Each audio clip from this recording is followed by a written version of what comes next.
The World Suicide Prevention Day is observed on 10 September every year to raise awareness to prevent cases of suicide. In recent years, mental health experts have raised their alarm over the increasing suicide cases in the country. Suicide is a word that evokes different emotions for different people. For some people, they treat it as a criminal act. Others have more empathy and maybe look at it as could be caused by other factors that maybe we need to look into. And of late, we've noticed a lot of suicide and homicide in our country, especially during this time that we've been having COVID as a pandemic. So we wish to also bring it out more openly, talk more openly about suicide so that we can break the barriers and have more prevention for suicide. According to a clinical psychologist, Riziki Kaluki, suicidal thoughts, much like mental health conditions, can affect anyone regardless of age, gender, or background. Suicidal thoughts, although common, should not be considered normal and often indicate more serious issues. For one to know that there are signs of one who wants to commit suicide, at times it's not that easy, and at times it can be easy. So it's usually like if somebody is going through depression, we'll already have noted that they are depressed, they have withdrawn themselves away from other people, they are not as social as before.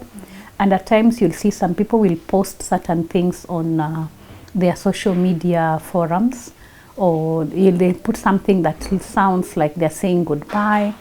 And at times people who actually just all of a sudden who are very, very sad, and all of a sudden they look very happy. Out of the blues, immediately like a 360-degree turn, and they are very happy all of a sudden, and they look very hopeful about something that we are not sure. Could be that because they've already made a decision to end their lives, now they're not bothered with what was bothering them anymore. So a very sudden change in behavior when somebody had been very, very sad and very depressed. Others is when they give out away things that are very valuable to them, things that you've always noted that they hold very dear, and they start giving them out. That would be something that also would create for us some worry. And also those who also have the ideation and talk about certain things, like they start talking a lot about death, talking about how they would rather be in another life than be in this life. Others will even pen it down, will write a note. The rise of these cases has led to questions like, can the risk of suicide be inherited?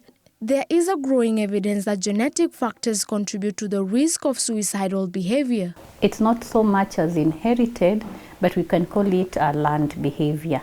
Like I did see my uncle commit suicide, and I too maybe might be having problems and could see it as a possible solution because I've seen it happen before. So when we are checking for suicide risk, we also look for any family member who has ever gone on to take their life. So when we find that somebody actually did that, so we will say that this person has a high risk of actually doing it, yes. So why are men more likely to commit suicide than women? Data from the World Bank puts suicide mortality rate in Kenya at 6.1 in every 100,000, with men being in the highest risk category. One thing is that we know that men are not very open like women. Women have more social forums, the chamas where they have friends, they talk. Women are more open to sharing their problems than men. So men are more closed in. And then research has also shown that men are more likely to complete a suicide than women. So we might think that more men are doing it than women, but maybe the people who have the thoughts of doing that, we might have that women might actually be more. In the last few years, the number of suicide cases among school-going children has been alarming. Some of the cases ranging from lack of school fees to poor performance in the final exams, among others. During this COVID times, we've noted that there's been a lot of isolation, and children don't do very well with isolation. And remember that the way schools were disrupted for a long period of time, Children have never had that before in this country, or in most countries. We've never had such a long disruption of education. Our children are always in school for long periods of time and home for a very short time. So when they're in school, they have so many activities that keep them busy, they get more engaged. And the teachers also, most of them have done a lot of guidance and counseling. So they also talk to them and help them throughout their problems. And then they do solve problems within themselves. Now when they are home, you can imagine during this time of the pandemic, the parents maybe are losing their livelihoods. The jobs are not as secure as they were before. There is no money, there is isolation. And this parent is actually highly stressed. And this child has to live in this house where maybe people could be highly stressed. So this child has no other friends to talk to, no activities like they would do before. So I think they are lacking avenues for channeling their emotions. Suicide can be prevented because more often than not, the people who commit suicide do not want to die, but rather end their pain.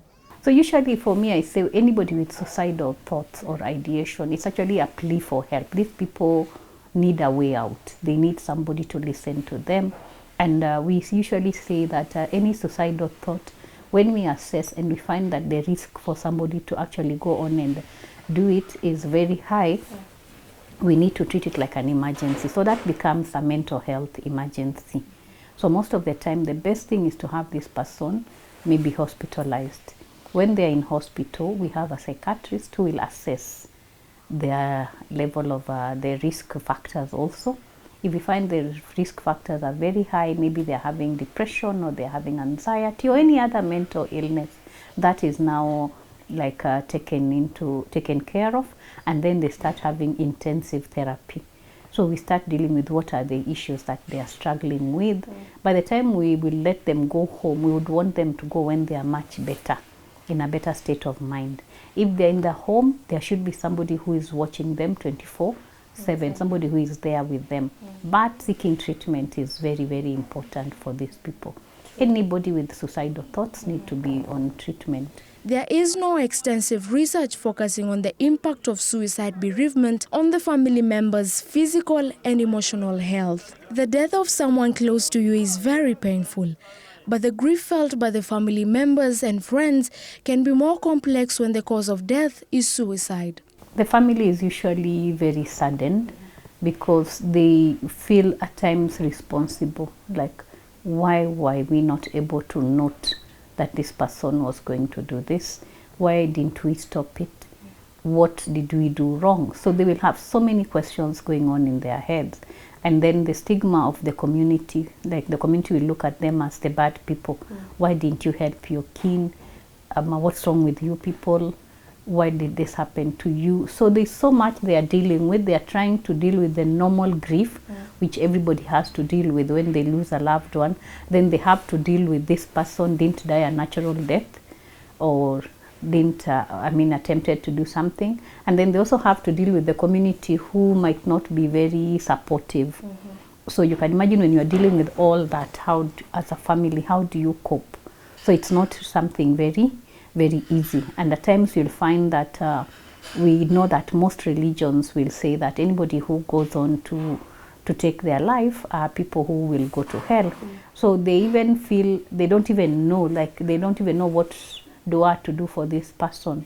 So there's so much happening in their heads that you would actually notice that they are not very well. Last year, the Ministry of Health expressed concerns about the rising cases of mental illness, which it said has increased rapidly since the outbreak of COVID-19 pandemic. Health Cabinet Secretary Mutahi Kagwe said that since the pandemic broke out in the country, many people have checked in hospitals with mental-related cases such as depression.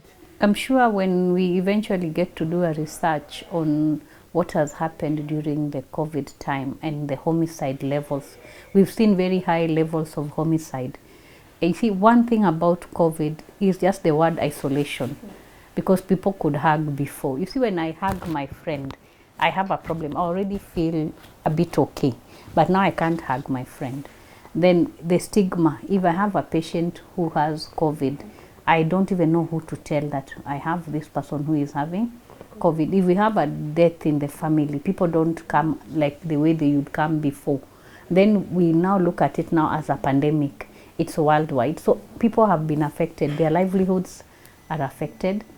There is no money, the businesses. If I was doing catering and I can't cater for big weddings anymore, so I have no money. So you can imagine people are complaining about finance. And then the home life. People never used to go home early, maybe, most men. They would be busy maybe doing their businesses and stuff. But now they have to be home early. Maybe this family never created a relationship. So they didn't know how to be home together. So there's a lot of conflict just being home together. Then you add there's no money, there's a lack of money, and then you add there's isolation. So everybody is tense, there's fear of getting infected. If we have a patient, there's fear of death. If our patient is in the ICU, we are thinking of what next if they die. And if they die, we are having a stigma around this death. And then very big bills. Because if people end up in ICU, we are seeing very big bills. Social media has played a role on the rise of suicide cases, according to a clinical psychologist, Riziki Kaluki. There are games where they are being told to end their lives. And also, the more children or even any other adult sees other people taking their lives and posting it on social media, maybe a suicide note, then the next thing they did, it becomes a solution. I too can do this. So it's something that anytime it's highlighted so much on social media, it attracts other people. And you see now the social media is what everybody is using currently. Like people show their emotions on social media, show their days. And also when people look at other people's lives, at times they are fake, but they don't know that.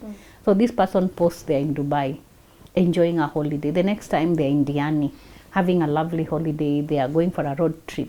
They are doing this. So they look so happy and their life looks so put together.